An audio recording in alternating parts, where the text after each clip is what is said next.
ქობულეთში ციტრუსის გადამამუშავებელ ქარხანასთან ფერმერების საწარმოსთან არსებულ გრძელ რიგებსა და თანხის გადაუხდელობას ისევ აპროტესტებენ. ისინი მუნიციპალიტეტებში საწარმოების გახსნას ითხოვენ და აცხადებენ, რომ მანდარინი რიგში დგომის გამო ულპებად. მეციტრუსეები აცხადებენ, რომ რეგიონში მანდარინის მყიდველების ნაკლებობაა და ციტრუსის ჩაბარების ფასი დაბალია. მათი თქმით, საწარმოს მიერ გამოყოფილი 12 თეთრი ანგარიშზე არ დაერიცხათ.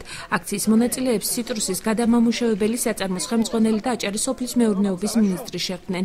საწარმოს ხელმძღვანელი მერაბ არძენაძე აცხადებს, რომ დარჩენილი 12 თეთრი ფერმერებს 10 დღის ვადაში დაერიცხებად. საურ ფუტკარაძის თქმით კი სტანდარტულ ნაყოფს უცხოელი რეალიზატორები შეისყიდიან.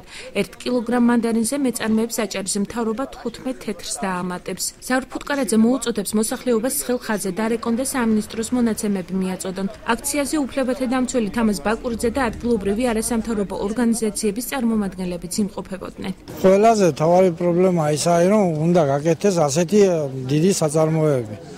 არა, ერთი საწარმო არ ყოფნის მაგალითად ქობულეთში, იყოს უნდა ხელვეჩავში, იყოს უნდა მაგალითად ოზრუგეში და ყველანი ვიქნებით თანახმად და რიგები აღარ მოგვიძოს, რომ მოვდივართ ესე და 5-6 დღეს ვშევით აქ რიგში. ამას ვთხოვთ ჩვენ მთავრობას. არ საღდება მანდარინი. მთელ საქართველოში ერთი ეს გადამამუშავებელია. და მთელი საქართველოს მანდარინი მოდის აქვს. დღეს ქობულეთის რაიონში უამრავი ოჯახია, ვინც არ მოკრიფა და ვერ მოკრიფა მანდარინი და იცით რატომ? იმიტომ რომ აზრი არა აქვს. საწა იყოს რომ მოკრიფოს. და რომ მოკრიფა გადაყარა.